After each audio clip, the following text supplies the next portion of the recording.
Yang bisa dipakai sekarang Instagram, ya Facebook udah hilang dari siang tadi dah hilang. Ini pun Instagram ini nampaknya 2-3 hari ini hilang juga.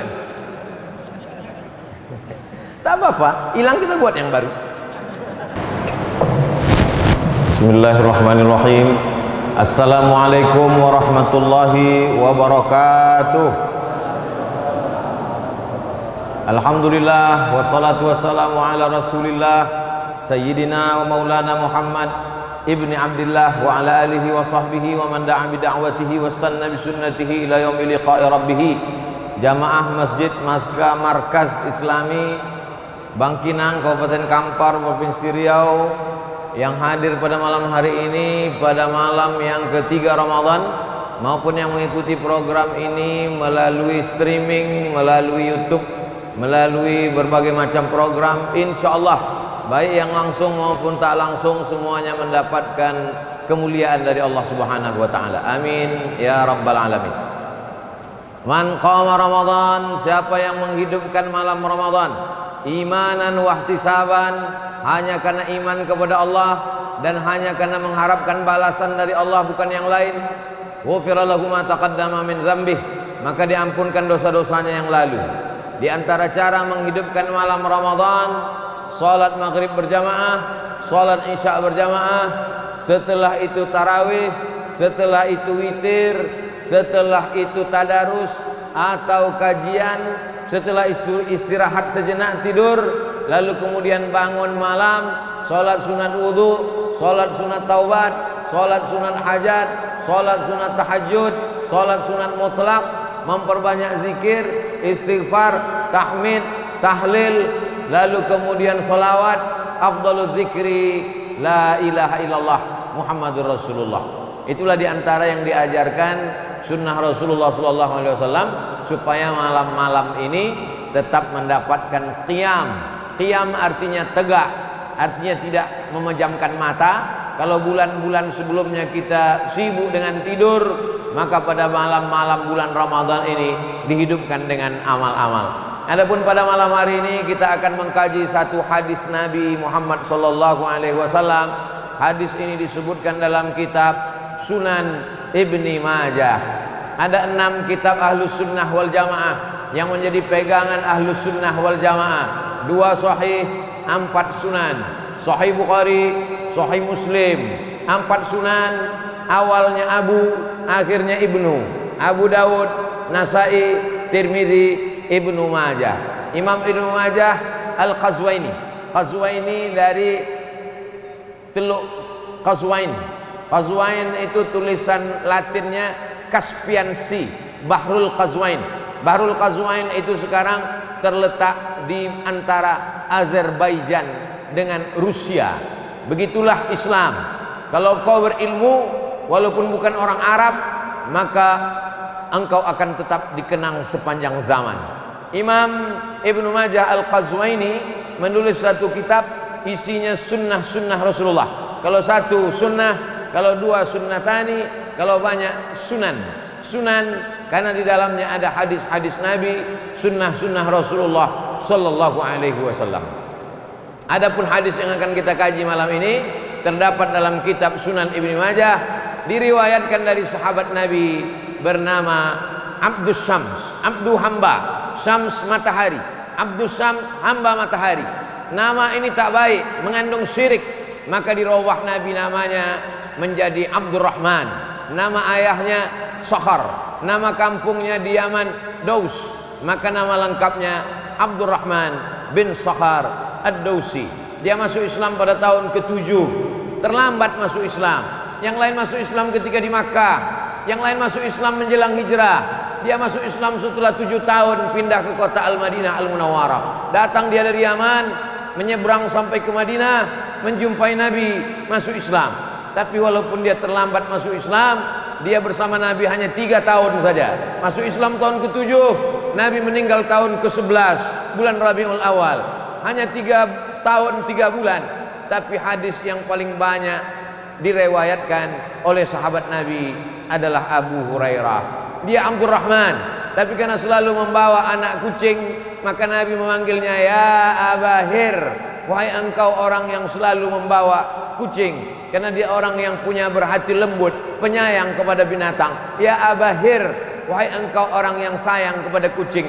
Maka populerlah nama dia dengan nama Abu Hurairah. Nabi SAW sebelum menyampaikan hadis di atas pasir, man bassata ridaahu, siapa yang mau membentangkan sorbannya, kata Nabi, ke atas pasir ini, hatta ulqiya maqalati hadza, sampai ku sampaikan hadisku ini, fala yansa ma sami'a minni abada. Siapa yang mau membentangkan sorbannya, ku sampaikan hadis-hadisku ini, maka dia tidak akan lupa apa yang dia dengar sampai dia mati. Mendengar hadis itu langsung Abu Hurairah membentangkan sorbannya, lalu Nabi menyampaikan hadis-hadis. Setelah itu dia menggulungnya, maka sejak itu dia tak lupa hadis-hadis yang disampaikan Nabi Muhammad SAW. Itu salah satu mukjizat Nabi, bahwa hadisnya terjaga, terpelihara sampai hari ini, sampai hari kiamat, karena sahabat itu diberikan kekuatan akal, kecerdasan di antara sahabat-sahabat. Walaupun Abu Hurairah sahabat yang paling banyak meriwayatkan hadis, tapi dia mengaku ada orang yang lebih banyak lagi hafalannya daripada aku. Siapa dia? Abdullah bin Amr bin As radhiyallahu anhuma. Ada gubernur Mesir, sahabat Nabi, namanya Amr bin As. Amr bin As punya anak laki-laki namanya Abdullah. Abdullah bin Amr bin As radhiyallahu anhuma. Aku banyak menghafal, kata Abu Hurairah, tapi Abdullah bin Amr bin As lebih banyak lagi hafalannya. Kenapa? Li'annahu la yaktub wa ana la aktub. Li'annahu yaktub, karena dia menulis sedangkan aku tidak menulis. Suatu ketika orang-orang Arab berkata, kenapalah engkau tulis hadis itu wahai Abdullah bin Amr bin As? Kenapa kau tulis hadis-hadis Nabi itu? Datanglah Abdullah bin Amr bin As menjumpai Nabi Muhammad SAW. Ya Rasulullah, mereka berkata, kenapa kau tulis? Apakah yang ada yang perlu kutulis, ada yang tak perlu kutulis? Apa kata Nabi SAW? Uktub, tulis. Wallahi, demi Allah, ma yakhruju minhu illa haq. Semua yang keluar dari mulutku ini hak. Tulislah. Itu menunjukkan bahwa ada sahabat Nabi itu yang mengingat dengan akalnya, Abu Hurairah. Tapi ada sahabat Nabi itu yang mengingat dengan akal dan tulisannya. Itulah dia Abdullah bin Amr bin As dan sahabat-sahabat yang lain. Zaman sekarang umat Islam menjaga hadis tidak dengan akalnya, tidak pula dengan mulutnya, cukup dengan handphonenya. Sehingga ketika handphone itu hilang, hadis itu pun hilang juga. Jamaah yang dimuliakan Allah Subhanahu wa taala. Hadisnya dalam Sunan Ibnu Majah, diriwayatkan oleh sahabat Nabi Abdurrahman bin Sakhar Ad-Dausi Abu Hurairah radhiyallahu anhu. Status hadisnya hadisun hasan. Hadis yang paling tinggi sahih, di bawah sahih hasan, di bawah hasan dhaif. Sahih dengan hasan tak ada ikhtilaf antar ulama, boleh dijadikan dalil hukum. Dhaif 5 syaratnya baru boleh diriwayatkan. Bukan dalam masalah halal haram, bukan dalam masalah akidah, tidak ada periwayatnya yang kadzab, pendusta, penipu, pembohong, masih bernaung di bawah hadis sahih, dan dia untuk fadail a'mal. Kalau ada ustaz yang berceramah, Ramadan ini awaluhu rahmah, awsatuhu maghfirah, akhiruhu itqum minan nar. 10 pertama rahmat, 10 kedua ampunan, 10 ketiga jauh dari api neraka. Hadisnya dhaif, tapi masih cukup 5 syarat. Dia bukan dalam masalah halal haram, dia bukan dalam masalah akidah, masih bernaung di bawah hadis sahih, tidak ada periwayatnya yang kadzab, pendusta, penipu, pembohong, dan dia untuk fadail a'mal. Maka silakan. Allahumma barik lana fima razaqtana wa qina azaban nar. Hadis dhaif, tapi masih boleh diamalkan karena masih cukup 5 syarat. Tidak dalam masalah halal haram, bukan dalam masalah akidah, tidak ada periwayatnya yang kadzab, pendusta, penipu, pembohong, dan dia masih bernaung di bawah hadis sahih untuk fadail a'mal. Allahumma laka sumtu wa bika amantu ala rizqika aftartu bi rahmatika ya arhamar rahimin. Hadis dhaif, tapi masih boleh diamalkan karena bukan dalam masalah halal haram, bukan dalam masalah akidah, tidak ada periwayatnya yang kadzab, penipu, pendusta, pembohong, dan dia masih bernaung di bawah hadis sahih dan untuk fadail a'mal. Kenapa Ustaz ulang-ulang sampai 3 kali? Biar ingat. Diulang aja tak ingat, apalagi tak diulang. Adapun hadis yang akan kita kaji malam ini adalah inna mimma yalhaqul mu'min min amalihi wa hasanatihi ba'da mautihi. Di antara amal yang tetap menyertai seorang mukmin walaupun dia sudah mati, dicabut malaikat maut nyawanya, masuk dia ke liang lahat, dimakan cacing tanah, tapi amalnya tetap mengalir. Dalam hadis ini ada 7 yang tetap mengalir.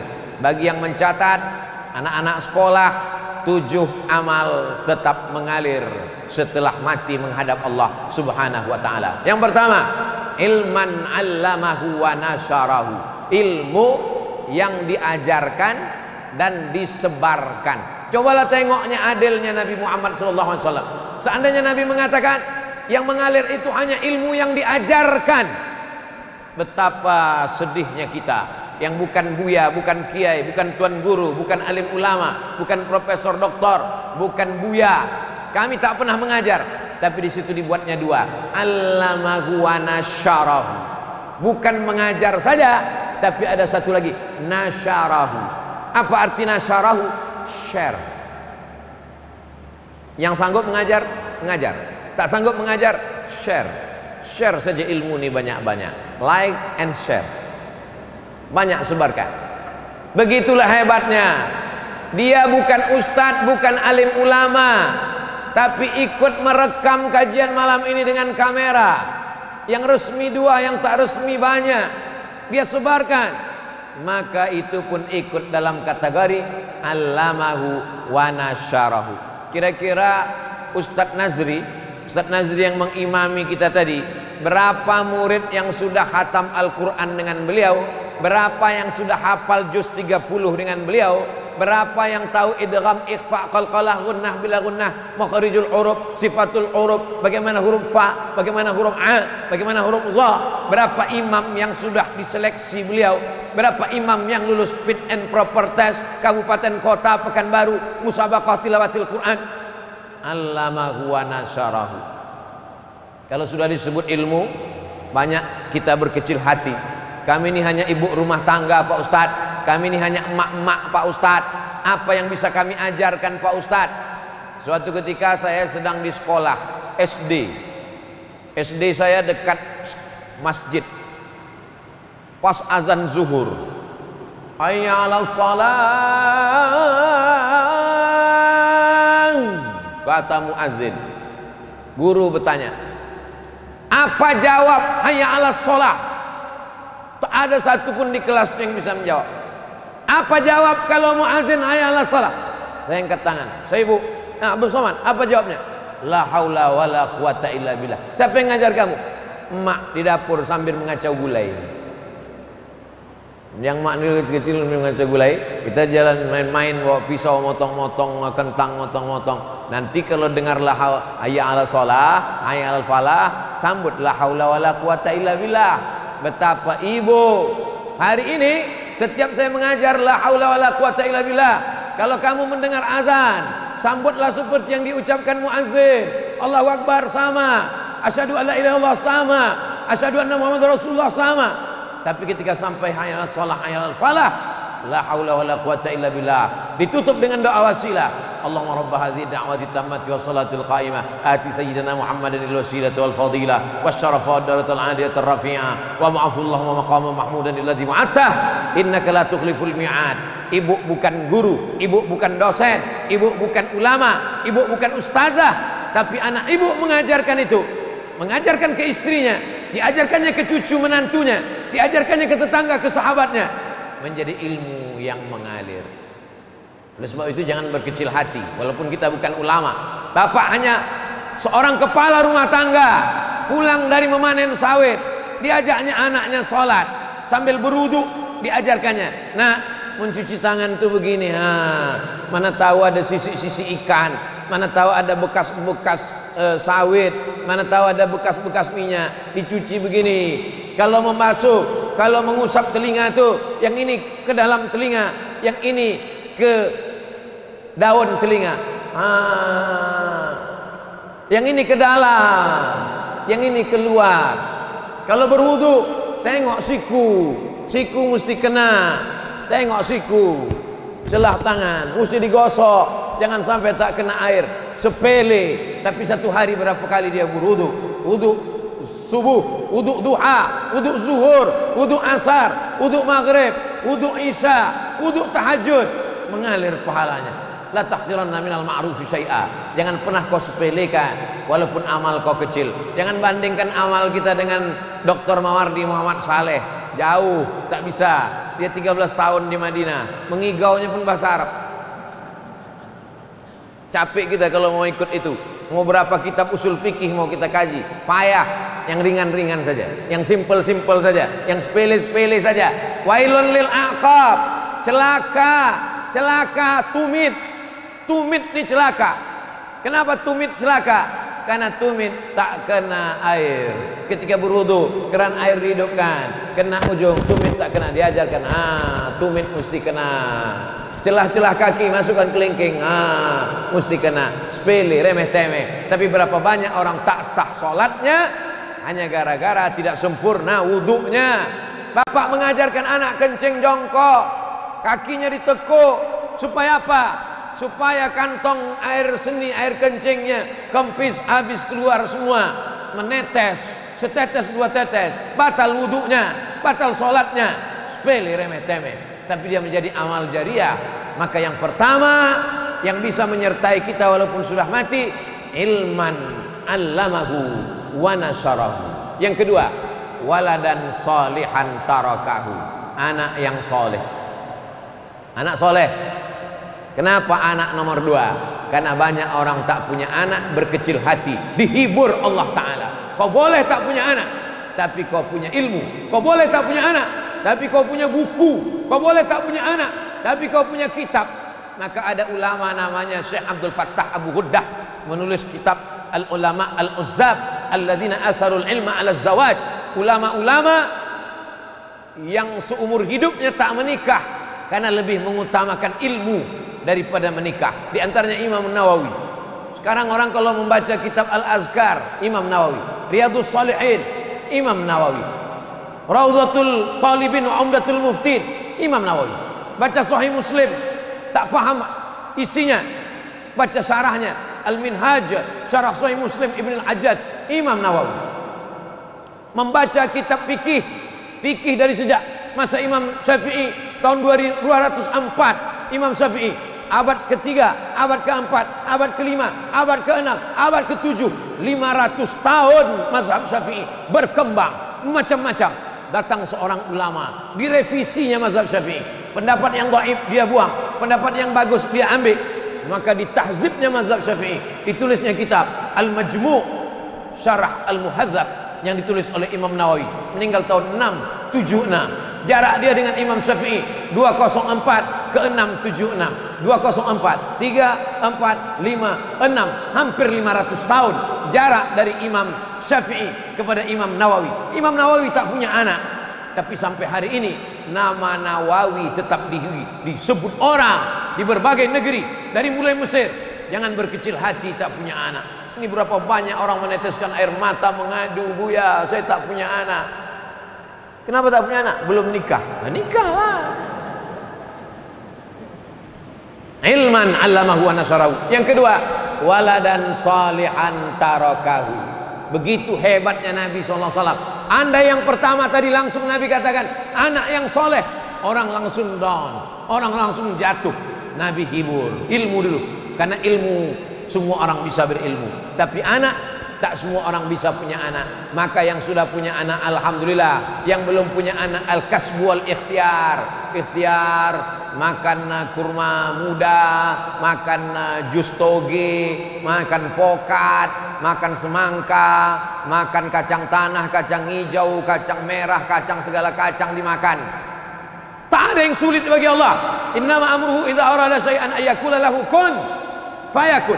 Semua orang mengatakan istrinya sudah mandul, tak akan mungkin punya anak. Diponis orang sekampung mengatakan mandul, tak akan mungkin punya anak. Apa yang terjadi? Umur 99 tahun, Ibrahim alaihissalam mengandung istrinya Hajar.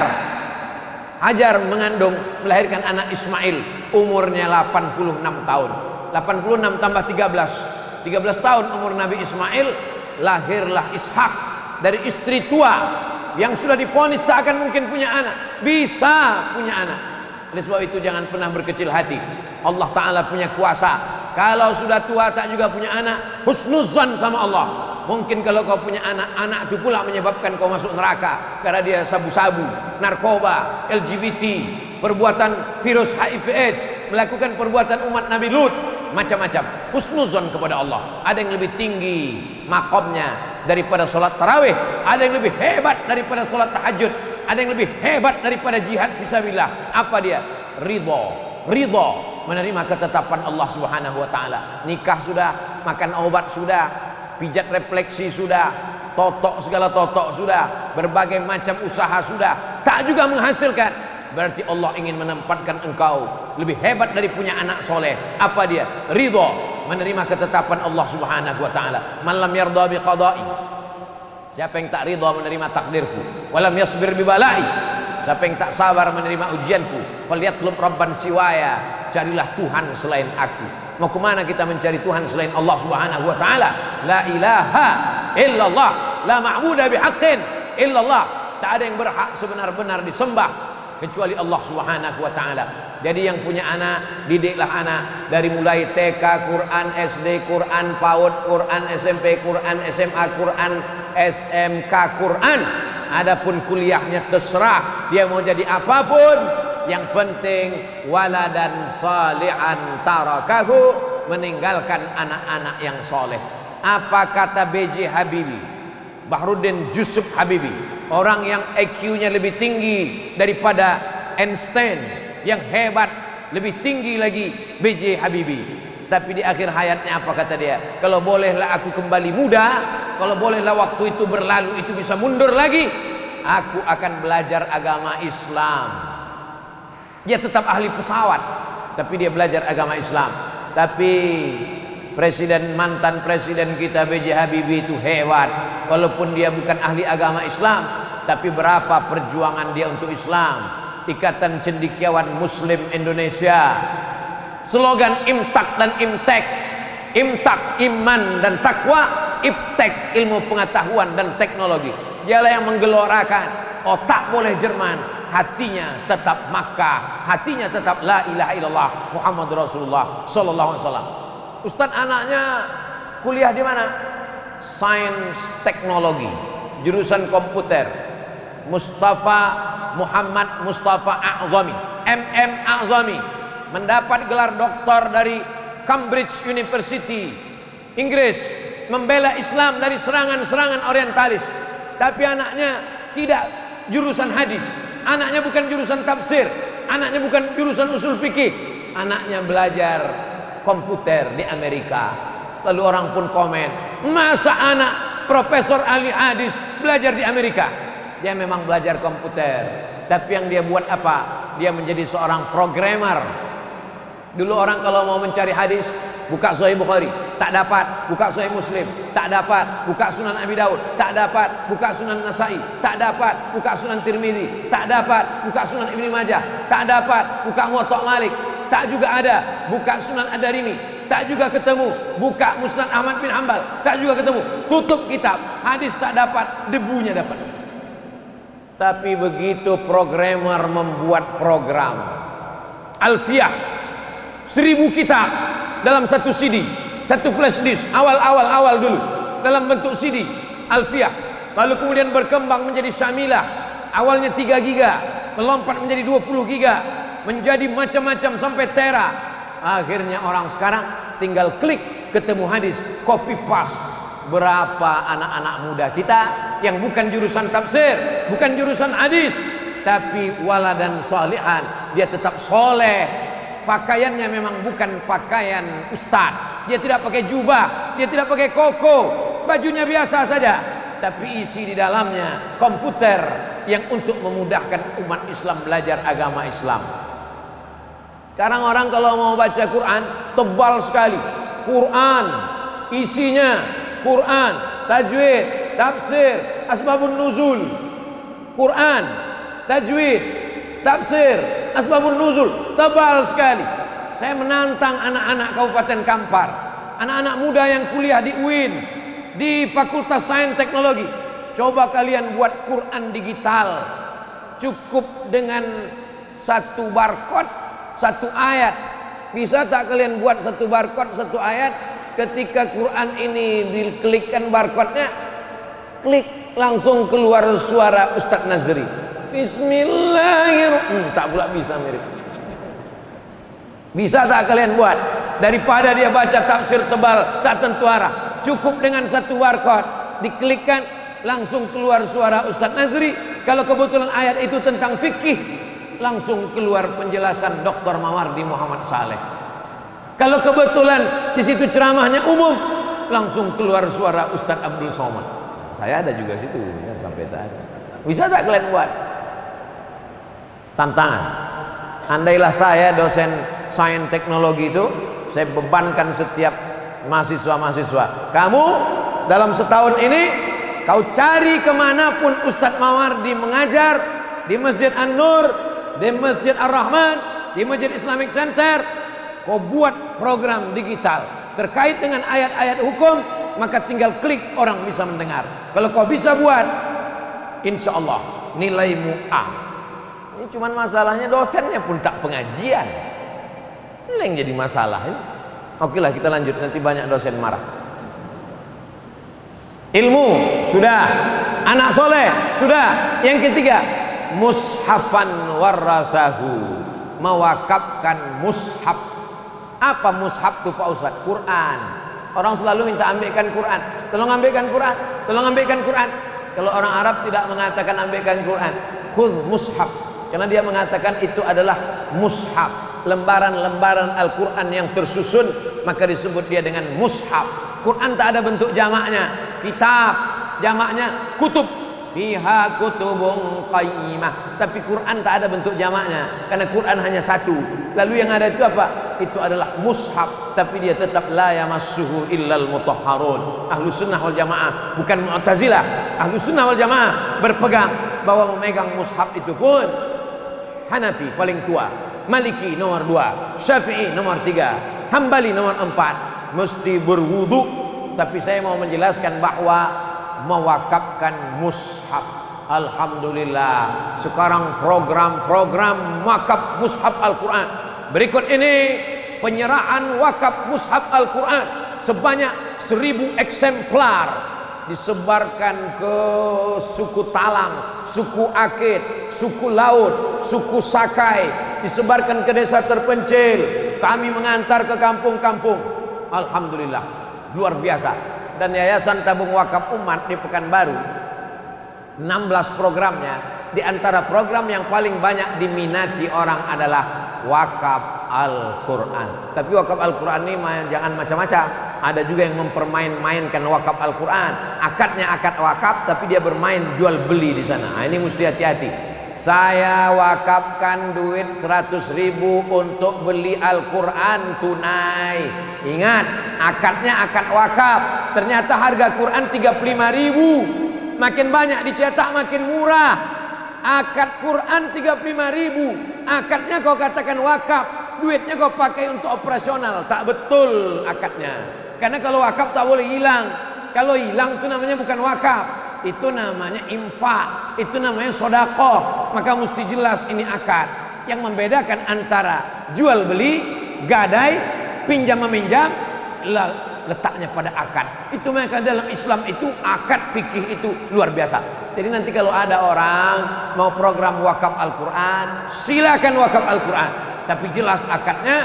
Ingat, banyak orang yang berniat baik, tapi berniat baik ini disalahgunakan oleh orang-orang yang tidak baik. Tapi kita tidak pernah taubat berbuat baik. Jangan sampai hanya karena 1-2 orang yang mempermainkan wakaf, lalu kemudian kita taubat berbuat baik. Saya taubat minum khamar, bagus.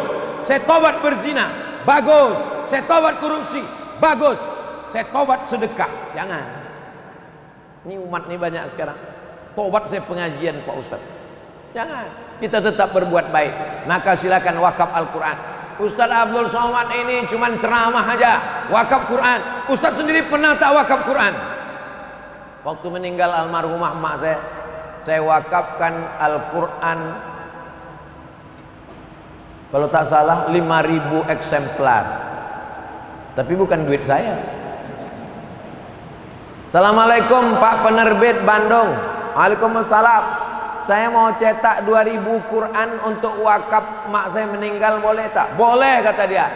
Setelah dicetak, tapi kami tak mau terima duitnya Pak Ustadz. Kirimnya 2000 Al-Quran, kata dia tak usah bayar. Oh, kalau tak usah bayar Pak, tambah lagi 5000, kata saya. Nah, kalau 5000 bayar, katanya. Nah, bayar. Maksud saya 2000 tak bayar, yang 3000 tuh bayar, supaya kalau masuk surga jangan dia aja. Coba kalau kita tak mau dibayar, pas diminta 2000, kata dia jangan bayar, mati. Kebetulan kuburnya dekat, dia mengalir pahala, kita tidak. Setiap pagi, setiap sore, setiap malam Quran itu dibagikan, dikirim pakai pos dari Sabang sampai Papua. Pondok pesantren ke Papua kami kirim, ke Makassar kami kirim, ke Banjar kami kirim. Supaya apa? Pesantren, rumah tahfiz, rumah Quran, anak yatim, fakir miskin, duafa, jompo. Yasin sudah terlalu banyak. Saya singgah ke masjid, ke surau, ke langgar musola, Yasin berserak-serak. Yasinnya udah hancur, fotonya yang ada, foto selfie pula tuh. Maka kalau yang selama ini buat Yasin, bukan saya katakan tak bagus, bagus, mantap, tapi udah terlalu banyak. Kalau budgetnya ada 2 juta, belikan Quran 200.000. 1 juta 5 Quran, 2 juta 10 Quran. 1 di rumah anak yatim, 1 di masjid, 1 di surau, 1 di langgar, 1 di musola. Di rumah tetap ada. Jangan sampai di rumah kita tak ada Quran. Mushafan warathahu, mewakafkan Al-Quran. 4, masjidan banahu, membangun masjid. Sanggup bangun masjid dengan duit sendiri, bangun. Tak sanggup bangun masjid dengan duit sendiri, pakai APBD. Contohnya mana? Masjid ini. Masjid ini luar biasa perkembangannya. Saya pertama-tama pulang tahun 2008, dibawa ke masjid ini ceramah. Di bawah ini ember dulu, ember, bocor. Sekarang alhamdulillah sudah tak bocor lagi, tapi lumutnya masih macam dulu. Saya ceramah di sini, pengajiannya hari Selasa subuh, membaca kitab At-Targhib wa Tarhib Al-Hafiz Al-Munziri 1000 lembar. Disuruh Ustaz Mawardi, Abdul Somad mengajar, bacakan kitab Targhib wa Tarhib. Malam ba'da Isya, habis itu saya tidur di belakang di kantor MUI. Di belakang itu ada tempat tidur, berdua sama imam. Mana Pak Imam itu sekarang? Dua, ada kamar di belakang tempat saya. Tidur di kantor MUI. Sekarang ini aja baru di hotel-hotel, dulu di kantor MUI. Apa ibu yang dimuliakan Allah Subhanahu wa taala. Nah, maka oleh sebab itu bangunlah masjid. Insya Allah yang datang malam ini sebelum mati berniat bangun masjid. Tak yakin. Semua yang hadir malam ini, yang mendengar ceramah ini, yang mengikuti program ini, baik langsung tak langsung, sebelum kita mati kita insya Allah membangun masjid. Maka semangat cari duit, semangat terus. Yang jualan jual semua, tapi jangan sampai tanah orang kalian jual. Yang punya tanah kosong, tanam sawit, tanam gota, karamba ikan, usaha terus, jualan. Niatnya apa? Niat bangun masjid. Di Turki ada masjid, namanya aneh. Biasanya Masjid Al-Ikhlas, Masjid Al-Markas Al-Islami, Masjid At-Taqwa, Masjid Al-Jihad, Masjid Al-Muhajirin. Ini masjid namanya lain di Turki. Nama masjidnya daripada makan siang. Nama masjidnya daripada makan siang. Kenapa? Karena dia tidak makan siang tiap hari. Jatah makan siang dia simpan. Jatah makan siang dia simpan sampai akhirnya cukup untuk bangun masjid. Maka dia bangun masjid itu, nama masjidnya daripada makan siang. Bapak rencana buat masjid apa? Nama masjid saya Pak Ustadz DPR. Apa itu? Daripada beli rokok. Kumpul, kumpul, kumpul, kumpul, jadi satu masjid. Kita meletakkan pondasi batu pertama, yang lain akan berdatangan. Semua orang berdatangan, semua berdatangan. Ketika saya pasang video, ini tanah ini harganya 130.000 per meter. datang nenek-nenek menyerahkan amplop. Saya 2 meter Pak Ustadz. Datang datuk-datuk, untuk saya semeter, anak saya semeter, cucu saya semeter, menantu saya semeter. Ini Pak, ini 260.000 2 untuk istri saya. Tapi 1 meter 130, bini ambo 2 katanya. Alhamdulillah. True story, kisah nyata. Artinya apa? Masyarakat sangat ingin mengalir pahalanya. Ustaz, bagaimana ini membangun masjid? Masjid punya Allah, bukan punya kita. Wa innal masajida lillah. Masjid milik Allah Subhanahu wa taala.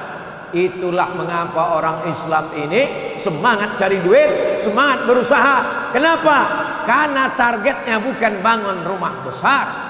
Rumah besar kau bangun tinggal, mobil mewah tinggal. Tapi kalau masjid kau bangun, Masya Allah, tabarakallah.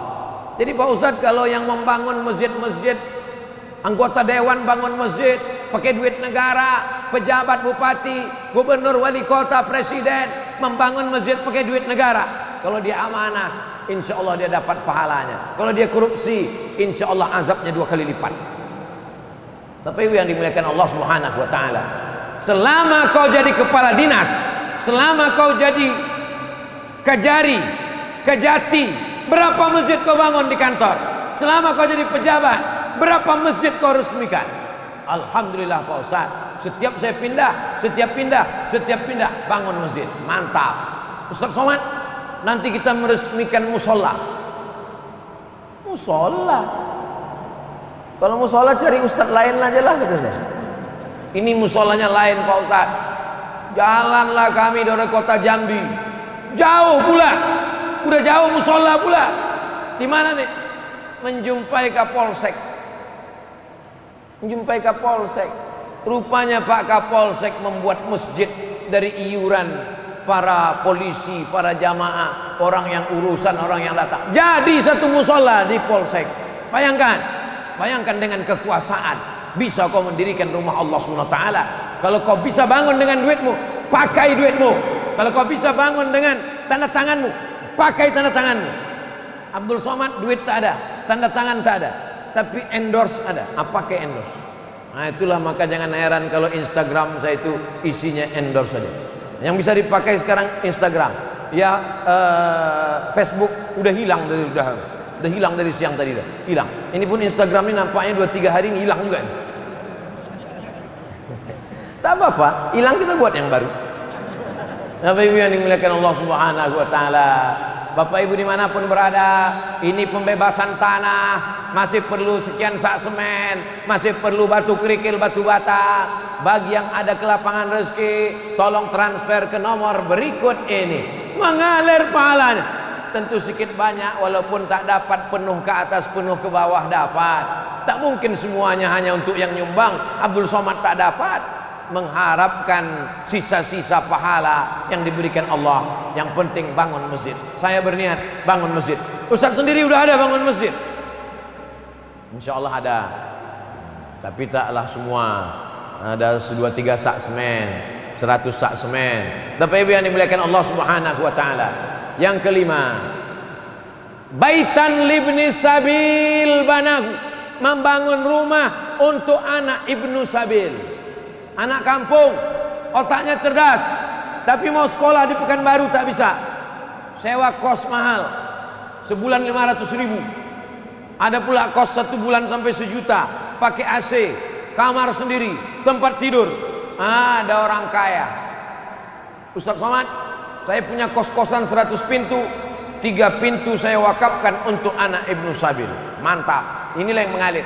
100 pintu rumah kosmu di daerah Panam, orang kuliah di sana, ada Undri, ada UIN, anak kuliah beribu orang.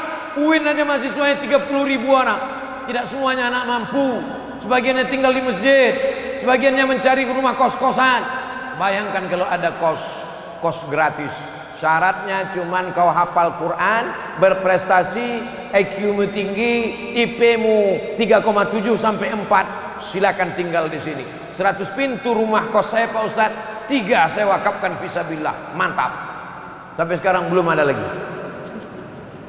Bapak Ibu yang dimuliakan Allah Subhanahu wa taala, kalau mau dicari duit, duit juga dapat. Kalau mau cari rumah, rumah juga dapat. Kalau mau cari harta, harta dapat. Tapi akhirat kau tak akan dapat.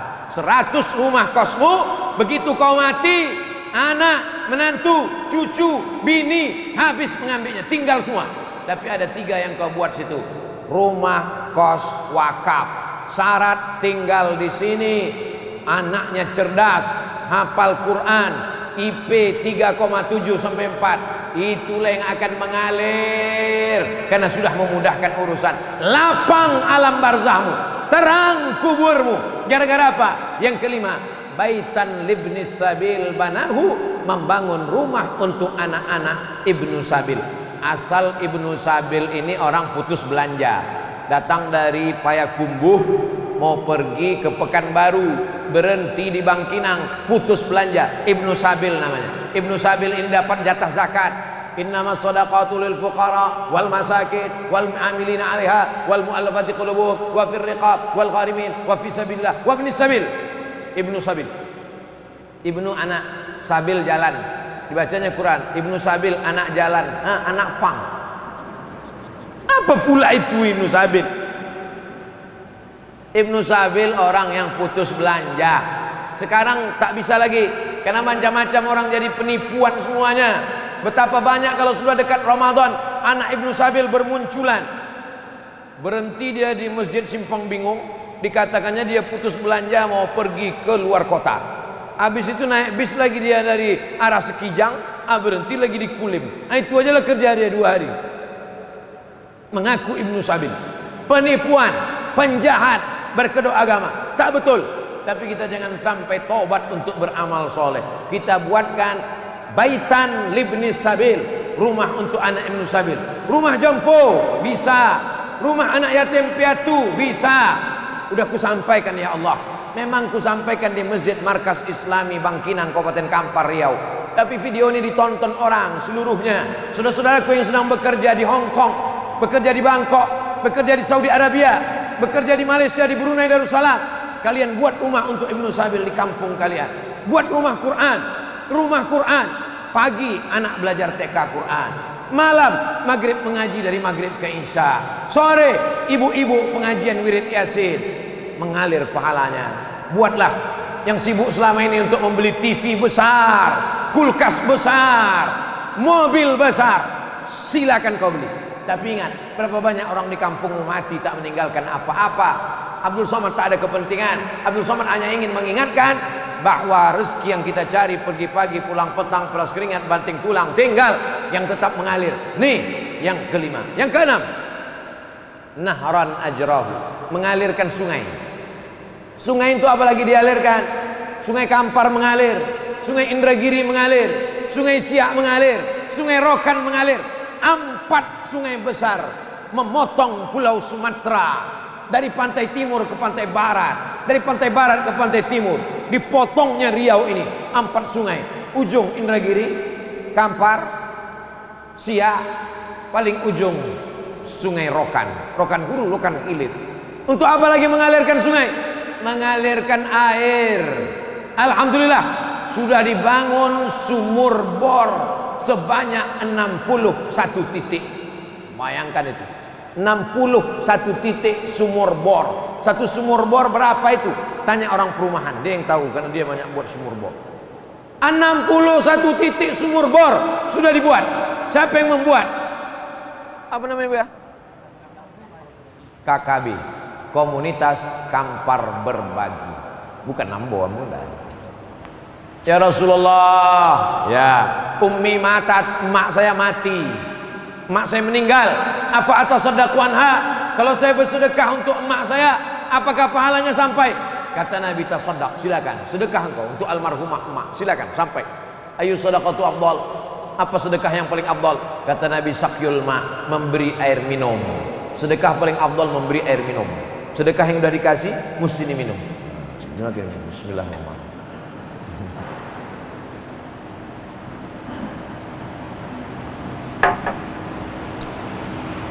Macam mana nikmatnya lewat ke tenggorokan, begitu jugalah nanti mengalir di alam barzakh orang yang bersedekah sumur bor. Sanggup buat sumur bor sendiri? Silakan. Pak, buat sumur bor Dayan Surang.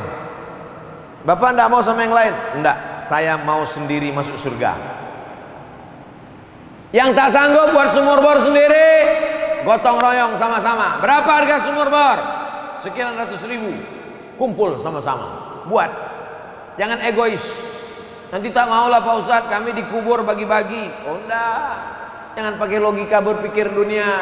Man yassara an mu'sirin, siapa yang memudahkan urusan orang di dunia, yassarallahu anhu yaumal qiyamah, dimudahkan Allah urusannya pada hari kiamat. Bapak Ibu, masalah air ini tidak pernah masalah. Asal dibuka keran mengalir air, asal dibuka keran mengalir air, asal dibuka keran mengalir air. Coba masuk ke hutan, coba masuk ke hutan. Ustadz Abdul Somad ini bukan Ustadz kota, Ustadz Abdul Somad ini bukan Ustadz metropolitan, Ustadz hutan. Masuk hutan, keluar hutan. Sampai kami di dalam hutan 5 jam naik sepeda masuk ke hutan, tidur di atas musola. Tidur di atas musola kayu, lantainya semen, pecah-pecah, retak-retak. Jam 3 malam, jam 4 malam bangun mau buang air kecil, turun ke bawah, gelap. Sendirian. Tak mungkin kita bangunkan orang, ketahuan lah Ustadz ketakutan. Turun sendiri. Takut hantu Pak Ustadz? Hantu tidak, tapi waktu mau masuk hutan itu tertulis besar-besar, konservasi alam harimau Sumatera. Dinaikkan air dulu ke atas. Mau pakai diesel, berapa minyaknya? Tak bisa. Oleh sebab itu maka sumur bor ini amat sangat berarti buat saudara-saudara kita di gunung, amat berarti saudara-saudara kita di hutan. Maka siapa yang sudah 61 sumur, kita doakan meningkat terus. Yang mau buat sumur bor silakan datang komunitas Kampar Berbagi. Kami baru saja pulang dari wisata alam surga yang tersembunyi Batu Tilam. Pak Kadesnya ada sekarang di sini.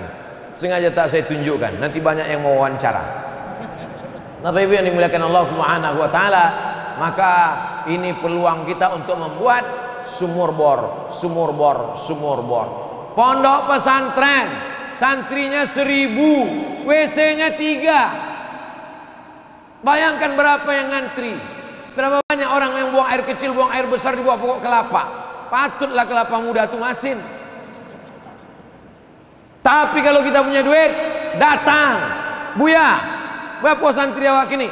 Ada 1000 uang. Berapa perlu WC? Berapa perlu toilet? Berapa perlu kamar mandi? Berapa perlu sumur bor? Untuk apa? Kami mendata dari komunitas Kampar Berbagi. Jangan lupa transfer ke nomor berikut ini. Lah, tinggal potong aja video kau Buya. Bapak Ibu yang dimuliakan Allah Subhanahu wa taala, yang terakhir yang ketujuh, shadaqatan akhrajaha min malihi. Sedekah yang dia keluarkan dari hartanya, fi sihatihi, waktu dia masih hidup, wa hayatihi, waktu sehat, waktu hidup, yalhaquhu ba'da mautihi, maka akan mengalir untuk dia setelah mati. 7. Tapi selama ini katanya Pak Ustadz 3 saja. Idza matal insan, kalau manusia mati, in qata'a amaluhu, amalnya putus, illa min salasin, kecuali dari 3. Shadaqatun jariyah, ilmun yuntafa'u bih, waladun salihun yad'ulah. Itu hadis sahih Muslim. Yang 3 itu sahih Muslim. Sedangkan yang kita kaji malam ini dalam Sunan Ibni Majah. Kontradiktifkah dia? Tidak. Kalau ada hadis kontradiktif dengan satu hadis, namanya mukhtaliful hadis. Ulama pertama yang membahas mukhtaliful hadis Imam Muhammad bin Idris Asy-Syafi'i, nama kitabnya Ikhtilaful Hadis. Tidak ada kontradiktif. Anak soleh, ilmu yang bermanfaat, sedekah jariah, ditambah dengan yang 7 tadi.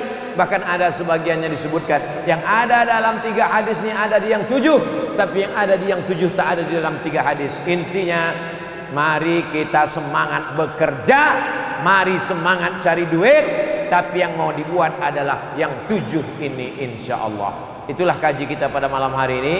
Lebih kurang 50 menit kita bersama. Mudah-mudahan apa yang kita kaji ini bernilai amal soleh, kita amalkan. Yang muda-muda semakin semangat, yang tua-tua pun lebih semangat, karena yang tua-tua ini mau mati, mau masuk ke liang kubur, mau masuk ke liang lahat. jangan lagi ganti mobil, jangan lagi ganti rumah. Berpikirlah apa yang akan kita persiapkan menuju alam barzakh. Yang muda jangan semangat, yang tua jangan putus asa, yang muda jangan terlalu bersemangat. Tapi hidup ini yang paling penting adalah apa amal soleh yang kita amalkan. Para asatiz, para tuan guru, mohon maaf atas segala kesilapan. Terima kasih segala perhatian. Aku qouli hadza astaghfirullah li wa lakum. Wassalamualaikum warahmatullahi wabarakatuh.